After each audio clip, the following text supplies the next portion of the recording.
উপন্যাস ভালোবাসা বুঝে নিও প্রিয়। লেখিকা মুমতাহানা জাহান। পর্ব ১। আজ শুক্রবার, বিশ্ববিদ্যালয় বন্ধ বলে স্নিগ্ধার ঘুম ভাঙতে দেরি। মায়ের ফোনে তার ঘুম ভাঙে। সকাল তখন ৮টা।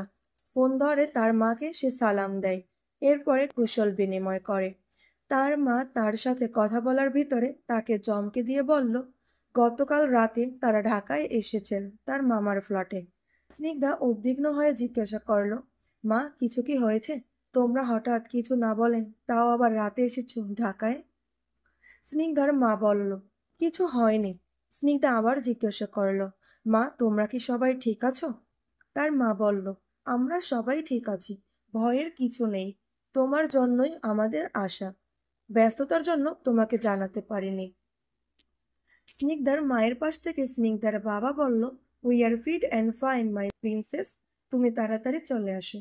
স্নিগ্ধার মা বলল, তুমি ফ্রেশ হয়ে চলে আসো, আমাদের সাথে নাস্তা করবে, আমরা তোমার অপেক্ষায় আছি। মায়ের সাথে কথা শেষ হলে সে ফ্রেশ হতে গেল। ফ্রেশ হয়ে ড্রেস চেঞ্জ করে দুটো জামা প্যাক করে নিল। সে তার মা বাবার সাথে বাইরে বের হওয়ার জন্য একটা, আর রাতে থাকার জন্য একটা, এই দুটো ড্রেস নিল। এরপরে সে রওনা দিল তার মামার ফ্ল্যাটের উদ্দেশ্যে। ফ্ল্যাটে পৌঁছে কলিং বেল দিলে তার মামাতো ভাই অদিত ও মামাতো বোন প্রিয়তি দরজা খোলে। তার মামাতো ভাই বোন তাকে দেখে অনেক খুশি। তারা তার থেকে অনেক ছোট। তার মামাতো ভাই বোনের খুশির একটা কারণ ছিল, সে যখনই আসে ওদের দুজনকে নিয়ে ঘুরতে বের হয়, ওদের পছন্দ অনুযায়ী মজা কিনে দেয়, তাদের সব আবদার পূরণ করে। তাই তারা আজকে তার কাছে আবদার করে শিশু পার্কে নিয়ে যাওয়ার জন্য। স্নিগ্ধা ওদের সাথে কথা বলতে বলতে ফ্ল্যাটের ভিতরে প্রবেশ করে। এরপরে সবাইকে সালাম দিয়ে সবার সাথে কুশল বিনিময় করে। তার বাবা তাকে বলে, মাই প্রিন্সেস, লেখাপড়ার কি খবর? সে রাগ করে বলে, একে এসেছো আমাকে না বলে, আমাকে ভয় পাইয়ে দিয়ে আবার আমাকে আমার কথা জিজ্ঞাসা না করে পড়ালেখার কথা জিজ্ঞাসা করছো। তার মামা সোহেল খান বলল, আমাদের জজ তো অল্পতেই রাগ করে, এত অল্পতে রাগ করলে তো বিচার করা যাবে না। তার মামি জারা খান তার মামাকে উদ্দেশ্য করে বলে, মেয়েটা এত তাড়াতাড়ি এসেছে, হাঁপিয়ে ঝাঁপিয়ে এসেছে, তোমরা এখন মজা করছো? হ্যাঁ, তুমি কি করো রাগ করলে? কখনো কন্ট্রোল করতে পেরেছো? যখন আমার সাথে কথা কাটাকাটি হয় তখন কি করো? রাগ থেকে ফ্ল্যাট থেকে বের হয়ে যাও, হাতের কাছে কিছু থাকলে ভেঙে ফেলো, আবার কিছুক্ষণ পরে ফিরেও আসো। স্নিগ্ধার মামির কথা শুনে সবাই জোরে জোরে হাসলো। এরপরে স্নিগ্ধা তার মাকে আবার জিজ্ঞাসা করলো, মা এখন বলো, তোমরা হঠাৎ এভাবে কেন কিছু না জানিয়ে আসলে, তাও আবার রাতে? তার মা বলল, তোমার জন্য আমরা এতক্ষণ অপেক্ষা করছিলাম, তোমার সাথে একসাথে সকালের নাস্তা করব বলে। চলো সবাই আগে নাস্তা করে নেই। আর এখন 9টা 45 বাজে। তার কথা শুনে সবাই ডাইনিংয়ে গিয়ে বসলো। ডাইনিংয়ে টেবিলে বসার পরে জারা খান পরিচালিকাদেরকে বলল সবাইকে নাস্তা সার্ভ করতে। সকালের নাস্তা শেষ করে সবাই ড্রয়িং রুমে গিয়ে বসলো। স্নিগ্ধা তার মাকে আবার জিজ্ঞাসা করলো তাদের আসার কারণ। সে জানে তার জন্য আসলে দিনে আসতে পারতো, এভাবে রাতে আসার দরকার ছিল না। স্নিগ্ধার মা বলল, আমার কথার জন্য এখানে সবার প্রয়োজন। তোমার মামা এখন ফোনে কথা বলছে, তার ফোনে কথা শেষ হোক, এরপরে আমি বলছি। তার কথা শেষ হলে স্নিগ্ধার মামি জারা খান স্নিগ্ধার উদ্দেশ্যে বলে, আজকে তোমার জীবনের সবচেয়ে বড় সিদ্ধান্ত নিতে হবে, যদিও আমরা তোমার উপরে জোর করব না, আর করছিও না। স্নিগ্ধা মনে মনে বলে, এটা কেমন হেয়ালি? আমার জীবনের সবচেয়ে বড় সিদ্ধান্ত ছিল আমি এলএলবি পড়ব, আর এখন কিনা বলছে এর চেয়েও কোনো বড় সিদ্ধান্ত নিতে হবে। এর ভিতরেই সোহেল খানের ফোনে কথা শেষ হয়। শেষ হলে সে সবার সাথে ড্রয়িং রুমে এসে বসে। তাকে দেখে স্নিগ্ধার মা স্নিগ্ধাকে উদ্দেশ্য করে বলা শুরু করে, আরাফের জন্য তোমাকে তাদের প্রয়োজন। তোমার ও আরাফের বিয়ের প্রস্তাব দিয়েছে আরাফের বাবা মা। স্নিগ্ধা হতভম্ব হয়ে গেল। এরপরে স্নিগ্ধা জিজ্ঞাসা করল, আরাফ? কোন আরাফ? স্নিগ্ধার মা বলল, মেহেদির বড় ভাই, ইস্পাহানি পরিবারের বড় ছেলে, আরাফ হোসেন মাহাদি ইস্পাহানি। স্নিগ্ধা ইতস্তত হয়ে তার মাকে বলল, আসলে আমি বিয়ের কথা এখনো ভাবিনি মা। তার মা তাকে আরও বলল, গত 3 দিন আগে আরাফের বাবা স্নিগ্ধার বাবার কাছে ফোন দেয় বিয়ের প্রস্তাব দিয়ে। আরাফের বাবা মা দুজনেই বলেছেন তারা পুত্রবধূ চান না, বরং পুত্রবধূরূপী মেয়ে চান। এছাড়া আমরা সবাই সবাইকে চিনি, জানি। স্নিগ্ধার মামা বলল, আমাদের থেকে তুমি তাদের আরো বেশি চেনো স্নিগ্ধা। স্নিগ্ধার মা আবার স্নিগ্ধাকে বলে, গতবার যখন তুমি অনেক অসুস্থ হয়েছিলে আমরা তখন তোমার কাছে সঠিক সময়ে থাকতে পারিনি আমাদের ব্যস্ততার জন্য। আমরা দুজনেই যেন অসহায় হয়ে পড়েছিলাম। এখন তাই আমরা চাই তোমার হাত কারো হাতে তুলে দিতে, যাতে সে সবসময় তোমার পাশে থাকে। এতে আমাদেরও দুশ্চিন্তা করতে হবে না। স্নিগ্ধার বাবা বলল, তুমি আমাদের রাজকন্যা, তোমার হাত আমরা কখনো এমন কারো হাতে তুলে দেব না যে তোমাকে অবহেলা করে, কারো হাতে তুলে দেব যে তোমাকে রাজরানী করে রাখবে।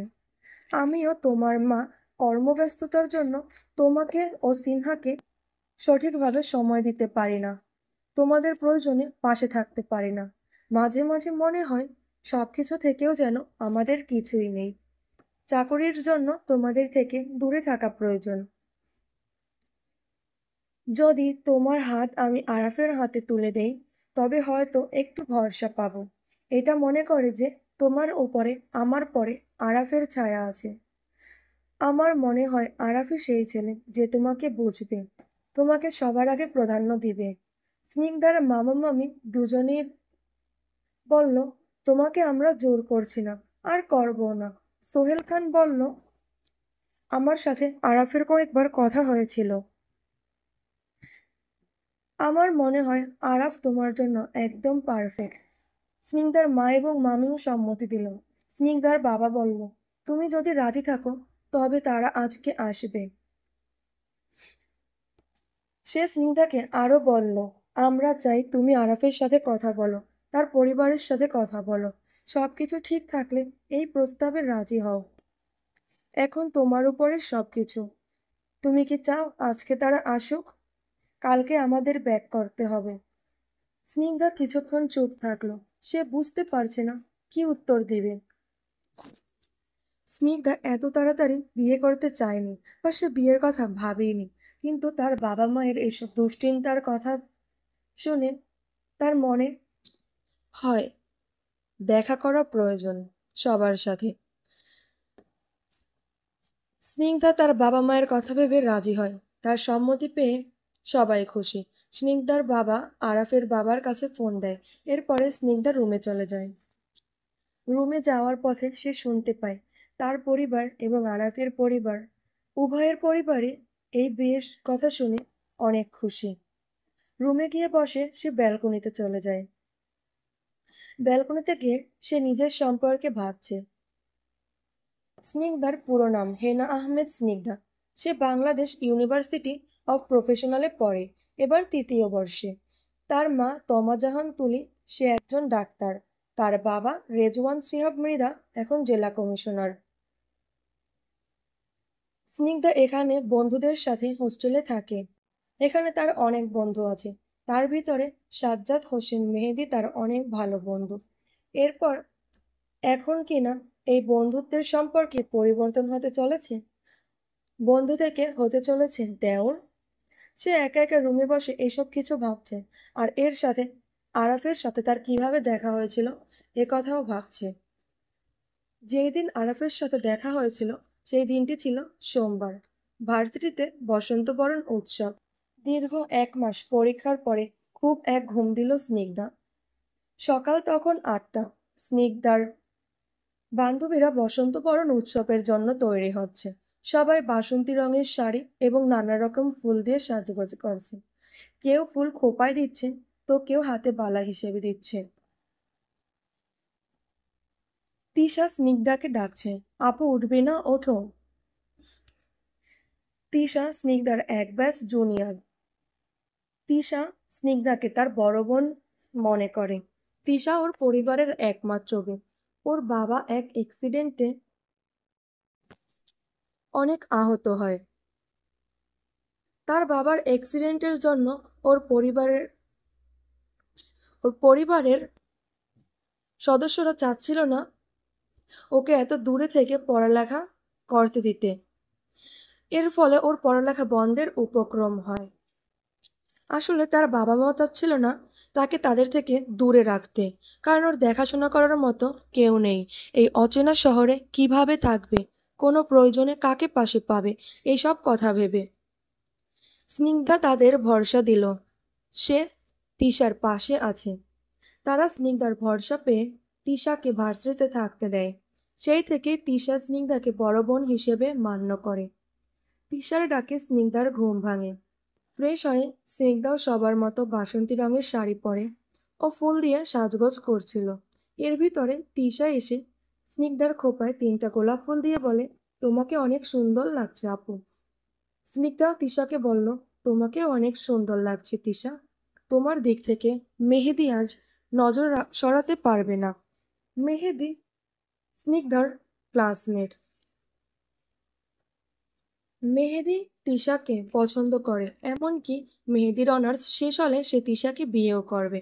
যা হোক, হাসি ঠাট্টা করার ভিতরে স্নিগ্ধাকে ওর বান্ধবীরা ফোন দেয়।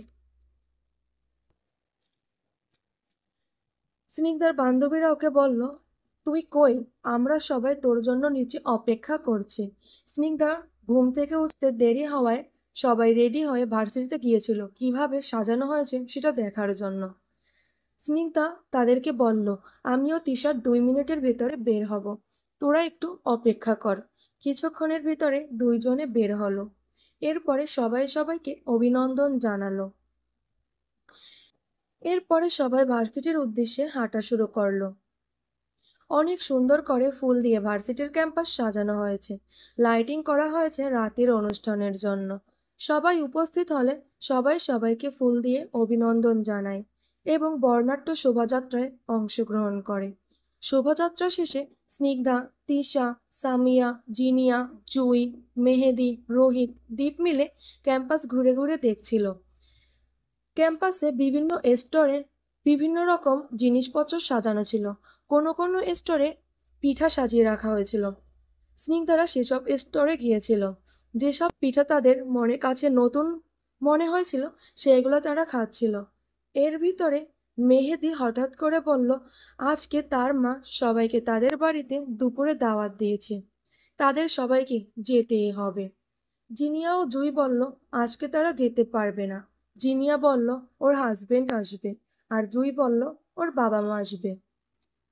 তাই স্নিগ্ধা, তিশা, সামিয়া, রোহিত, দীপ মিলে ইস্পাহানি বাড়িতে যাবে। তাদের কথার ভিতরে সকালের অনুষ্ঠানের উপস্থাপক ও উপস্থাপিকা সবার উদ্দেশ্যে, অনুষ্ঠান এখন শুরু হবে, সবাই সবার আসন গ্রহণ করার অনুরোধ করল। সবাই সবার আসন গ্রহণ করার পরে উপস্থাপক সকল অতিথিদের তাদের আসন গ্রহণ করতে বললেন এবং সবাইকে আসার জন্য কৃতজ্ঞতা জ্ঞাপন করলেন। আজকের প্রধান অতিথি ছিল রাষ্ট্রপতি। সে আসতে না পারায় তার উপদেষ্টাকে পাঠিয়েছে। সবাইকে কৃতজ্ঞতা জ্ঞাপন করার পরে অতিথিদেরকে ফুল দিয়ে আমন্ত্রণ জানানো হলো। এরপরে উপস্থাপিকা প্রধান অতিথিকে বক্তব্য দেওয়ার জন্য মঞ্চে আমন্ত্রণ জানালো। এরপরে অন্যান্য অতিথি এবং প্রফেসরদের বক্তৃতা দেওয়ার জন্য মঞ্চে আমন্ত্রণ জানালো। বক্তৃতার পর্ব শেষ হলে কবিতা আবৃত্তি, গান, আরও কিছু সাংস্কৃতিক অনুষ্ঠান শুরু হয়। স্নিগ্ধার বান্ধবী জুই অনেক সুন্দর গান গাইতে পারত।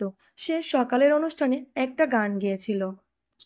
সকালের অনুষ্ঠান শেষ হয় প্রায় দুপুর 1টা 30-এ। অনুষ্ঠান শেষ হলে স্নিগ্ধা, তিশা, সামিয়া, রোহিত, দীপ মিলে মেহেদিদের বাড়ির উদ্দেশ্যে রওনা দিল। মেহেদিদের বাড়ির নাম ইস্পাহানি ভিলা। গুলশনে 1 একরেরও বেশি জমির উপরে একটা ডুপ্লেক্স বাড়ি। গেটের দুপাশে 2টো সিংহের মূর্তি।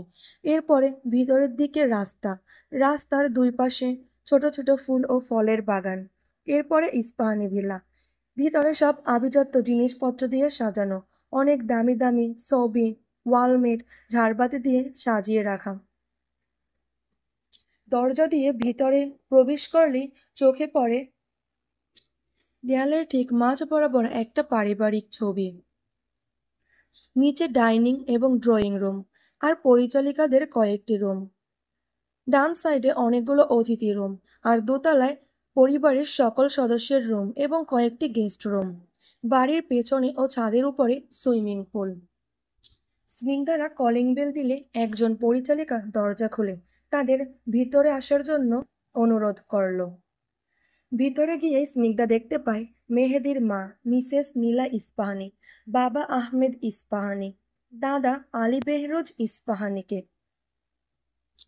তারা সবাই স্নিগ্ধাদের উষ্ণ অভ্যর্থনা জানালো।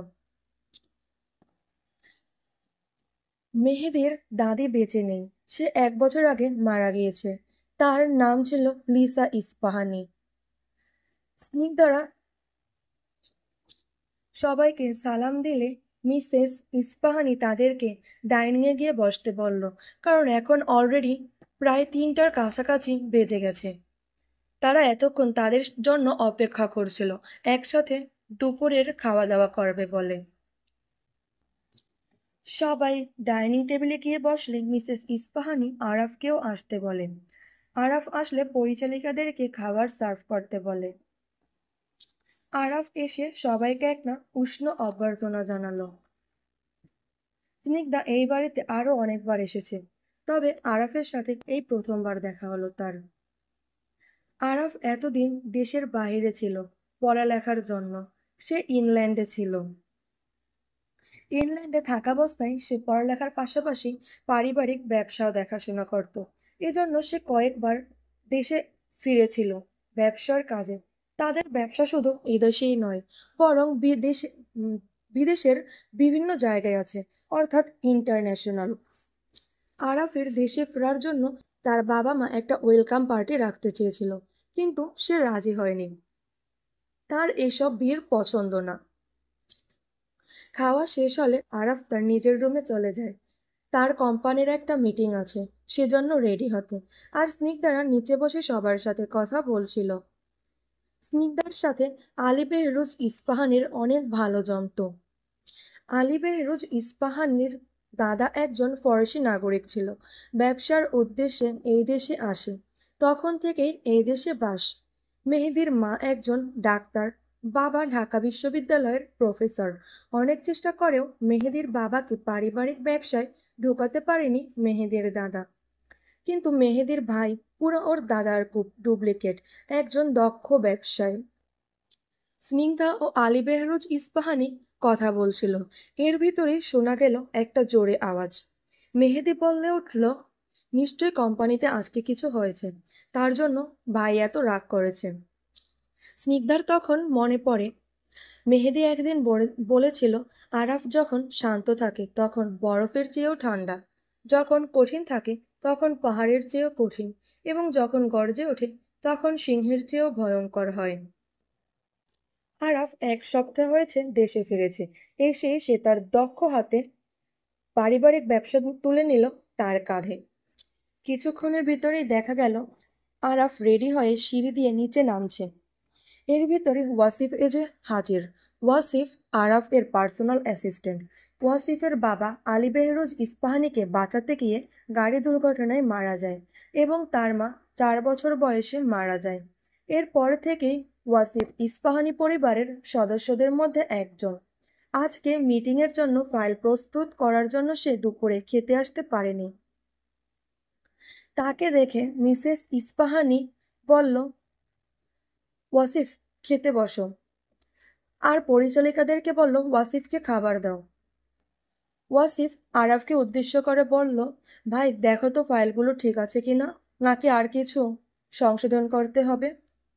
আরাফ ফাইলগুলো নিয়ে দেখছিল আর ওয়াসিফ খাচ্ছিল। আরাফের ফাইল দেখা হলে এবং ওয়াসিফের খাওয়া হলে আরাফ ওয়াসিফকে ফাইলগুলো দিয়ে বলল, ড্রাইভারকে গাড়ি বের করতে বল। আজকে ইস্পাহানি কোম্পানিতে অনেক বড় কোনো ডিল আছে, তাই আরাফ সবাইকে বলে বের হয়ে গেল। স্নিগ্ধারা বের হয় আরাফের বের হওয়ার আরও প্রায় 1 ঘন্টা পরে। তারা বেরিয়ে আবার ভার্সিটিতে গেল বিকালে ও রাতের অনুষ্ঠান উপভোগ করতে।